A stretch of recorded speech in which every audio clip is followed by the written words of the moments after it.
Broadcasting live from the Business RadioX studios in Atlanta, Georgia, it's time for GWBC Radio's Open for Business. Now, here's your host. Lee Cantor here, another episode of GWBC Open for Business, and this is going to be a good one. Today we have with us Keera Brooks with Wholesale Sugar Flowers. Welcome, Keera. Thank you. Good morning. Well, I'm excited to learn about what you're up to. Can you tell us a little bit about Wholesale Sugar Flowers? What are you up to? Sure. So we are an e-commerce baking supply company, and we've been in business for over 20 years, and we supply the baking industry, everyone from at-home bakers all the way up to major hotels and resorts around the world with cake decorations. And then how'd you get into this line of work? I actually acquired the business about 2 years ago now and came across it, was looking for something different. I had a former GWBC business that we decided to sunset, and this came across as a great opportunity that fit, my life and what we were looking to do in terms of growth. So we jumped on it. And then, so exactly what is it for the person who isn't familiar with this kind of industry? So we are a distributor of cake decorations, anything from sugar flowers, the gum paste fondant flowers that you would put on a wedding cake, to sprinkles that you have on cupcakes and cookies, little icing decorations that you have for birthday parties, and everything around a celebration. And then, so your customer isn't necessarily the end user; it's like a bakery. Before the pandemic, it was just a B2B model. As a result of the pandemic, we moved into a B2C model as well. So now we do both. So now, like a home baker can get these kind of things direct from you rather than going through, I guess they would go to, typically prior to this, they would go to a store or like a grocery store and buy some of this stuff? Yes, exactly. So now when you made that shift, did that change how you kind of went to market? That I guess it affected at least the targeting on who your prospective client would be. Absolutely. It really changed much of our business model and also moved us in a different direction because we had to.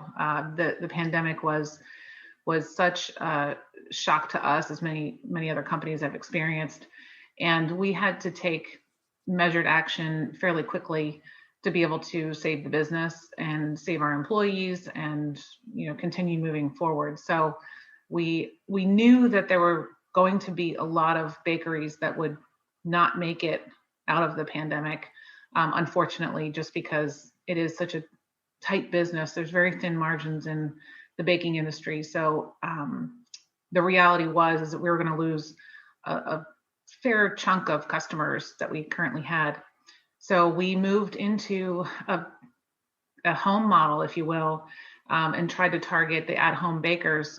Many bakers were not in a position where they could afford space in a retail environment. So they moved back home and they started baking from home. So we were able to offer them per piece rate instead of bulk quantities, which allowed them to manage cash better, to not have to buy so much inventory, and hopefully help keep them afloat, as well as the at-home bakers that were stuck at home and they just wanted to get into baking because they had more time on their hands. So now your prospective client is the kind of the professional baker who is still selling their wares and needs it to look perfect and professional. And also now these kind of at-home bakers who are doing it just because they have time and then they enjoy it. Yes, exactly.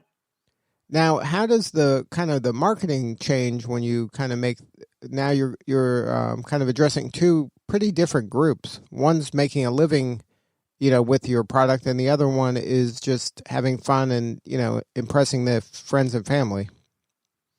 Yes, it's a challenge, that's for certain. We actually had to move to Facebook and social media for our marketing. And we started to target a specific clientele who was interested in baking and pastry and everything dessert, cake, cookie related.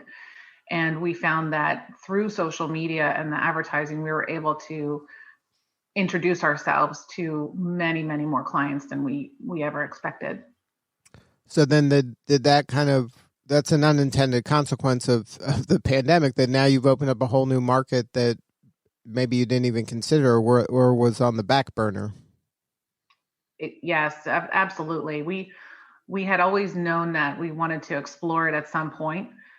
This hastened that exploration, and we were, very pleasantly surprised at how well received it was. And we haven't looked back. This segment helped save our business. Absolutely. Now, this is a good kind of learning for other entrepreneurs out there. Like, this was an area that you didn't really kind of prioritize pre-pandemic, and then it became a necessity during the pandemic. What was that kind of conversation with your leadership team when it was time to make that decision? Because this is kind of a momentous decision, where you're saying, hey, we used to be this, and now we're also this. This speaks to almost the core of your business is called Wholesale Sugar Flowers. Yeah, So, exactly. so how that decision, I'm sure, wasn't made lightly. No, it wasn't made lightly at all, but it was made swiftly.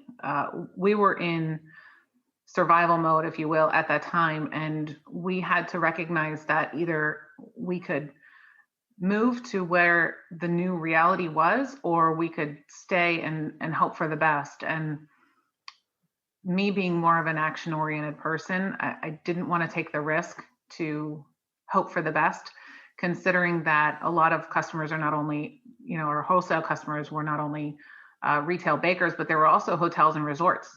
And that many of them are still in a very limited operating capacity right now. And obviously the wedding industry is a huge part of our business as well. So it really was more of a necessity and not so much a debate. And then when you're making that decision and you decide to take action, which is another great piece of advice for folks that are wavering, when you're going through a crisis like this, they don't ring a bell to tell you it's over. Like that, you're going with kind of limited information and taking best guesses with the limited information, which makes business challenging just by itself in good times. So in bad times, it's even trickier. So when you're making this kind of shift and you said, okay, we're going kind of all in, we're putting all our chips in this pile now and we're going for it. Did you quickly come up with a plan? Okay, we're going to do Facebook. Like, where are these people at? And you just kind of were going with gut feelings, or did you kind of bring in an expert to help you? How did that, the action take place? We had discussions with our digital marketing team, who we were working with before, that helped us narrow the focus into this segment and helped quantify the opportunity. So we did put some data behind it and understand, okay, if we make this shift, what's our potential target market, and is it worth it really? Because we were going to have to redo a lot of our operations as they existed. So once we got that initial first pass, we hit the ground running. And I have a saying that I kind of take with me through life. I'm going to die trying. I knew that it wasn't going to be a guarantee, but I also wasn't going to just sit and let things happen to the company that I love, to my team that I love. My employees were counting on it, and we just pushed ahead. Now, when you have a culture that's that strong, how do you think that helped you through this crisis? Loyalty goes a long way. Building that trust and building credibility with your team, the whole notion around authentic leadership, the real raw conversations that we had at that time were not for nothing. They knew it, they felt it, and they didn't want to lose this environment that they love to come to either. So they were very much on board of whatever we needed. Let's try, because their alternatives were not great either. This is a warehouse operation. We don't have a lot of fancy work, if you will, and we are a supply chain company. So, these jobs are not cushy white collar corporate jobs, and these people have to pay for their families. So it's serious. Now, speaking of the changes, kind of, like you mentioned, you're a supply chain company, and now I would imagine you were going from selling big amounts of things to smaller amounts of things, maybe the same things, but just in smaller packaging.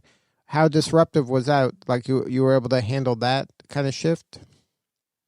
We were able to leverage the employee base that we had when we first started, and their work. We all shared and took a bigger burden of work to just cover the extra time involved. Because you're right, it just takes more labor to do the smaller quantities.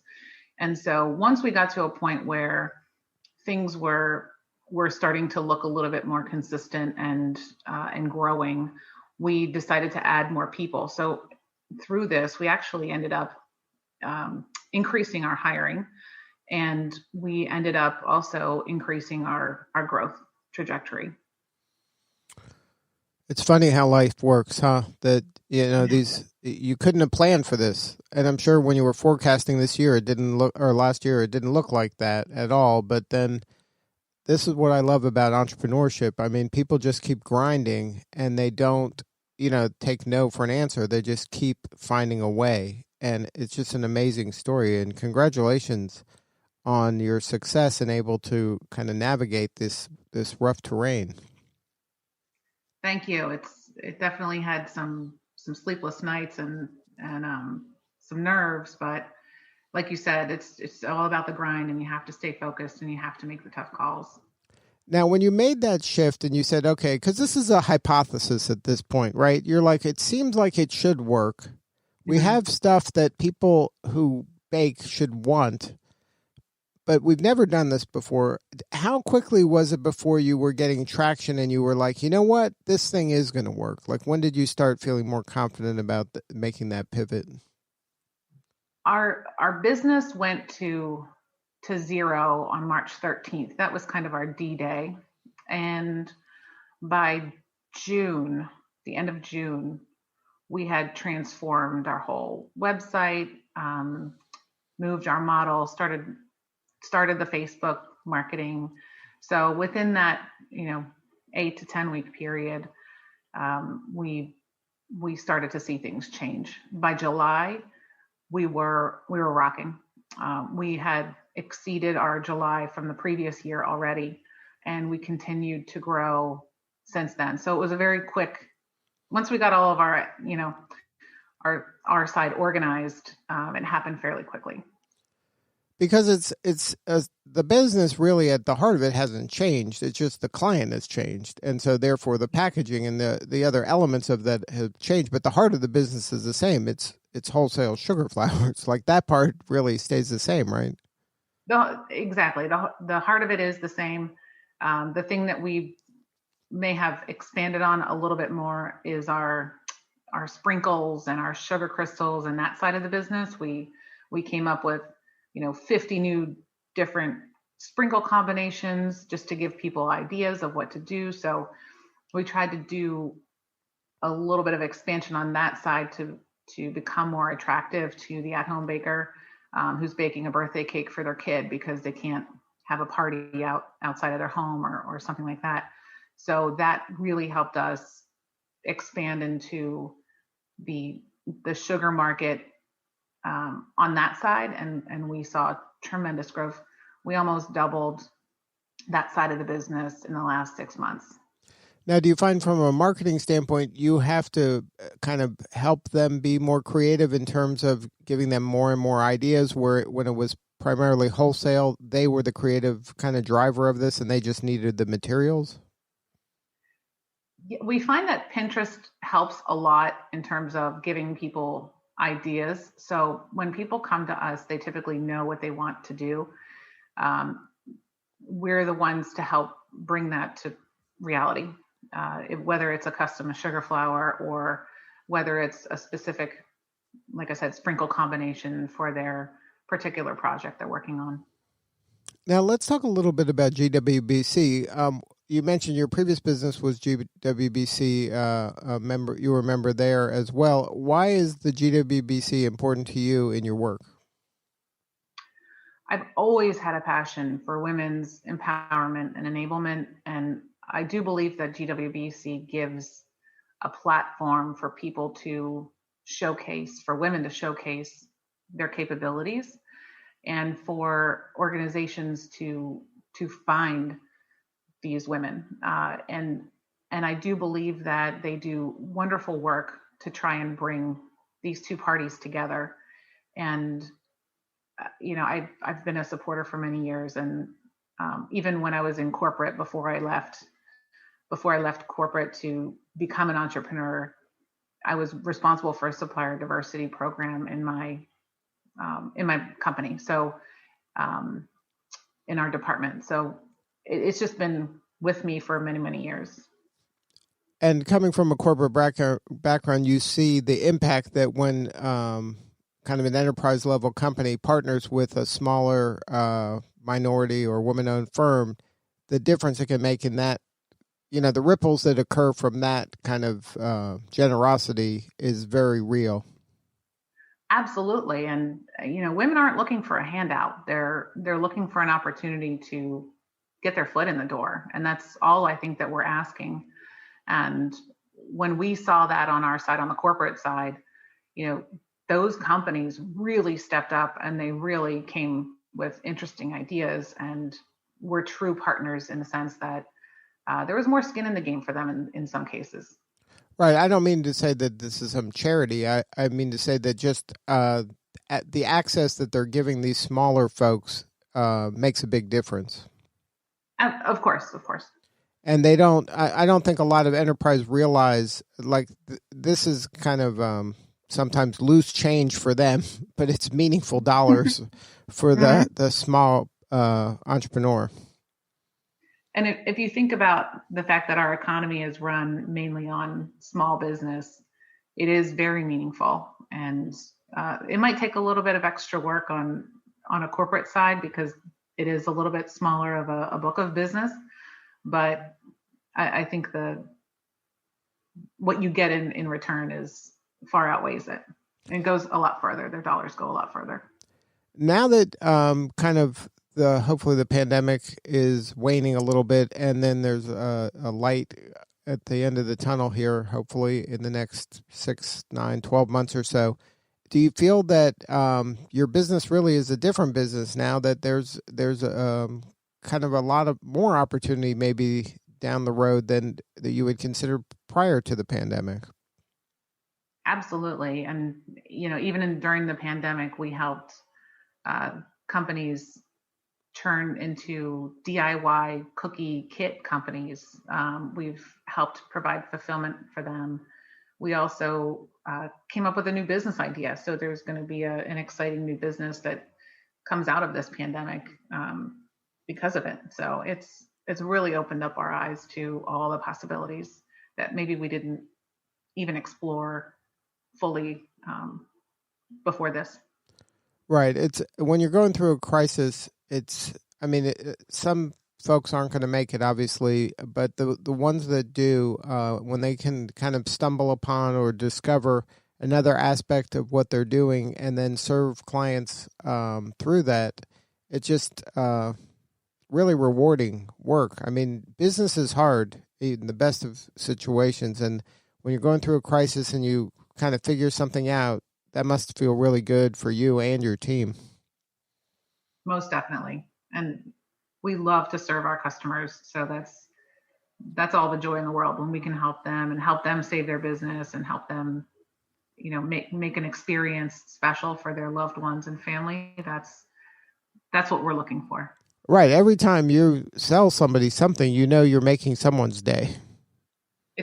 absolutely wonderful. And it's a great, great way to be in business. Now, so the people out there, let's educate them about what you have and how they can get a hold of it. So now a baker of any shape or size can go to Wholesale Sugar Flowers and discover all kinds of things to jazz hands up their baked goods, right? Absolutely. You can just go and visit wholesalesugarflowers.com. You don't need any special codes or anything. You just go in and place your order, and we ship it out same day if you order by 3 p.m. And this is a website. You go there and your head's going to explode. There's so many choices and there's so many things that can really spur a lot of creativity. Even things you might not have been thinking about is available there, right? Mm-hmm. Yeah, we have over 2,500 products to choose from. We have the largest variety of sugar flowers in the U.S. And our sprinkle and sugar collection has grown significantly. So we're up there on that side of the business as well. And then you ship in the U.S. or also international? We're international. We're a global company. We ship to 17 different countries, I believe, at this point. Well, Keera, congratulations on all the success. You're doing important work, and we appreciate you. Thank you so much for the time. And that website, once again, is wholesalesugarflowers.com. All right, this is Lee Cantor. We'll see you all next time on GWBC Open for Business.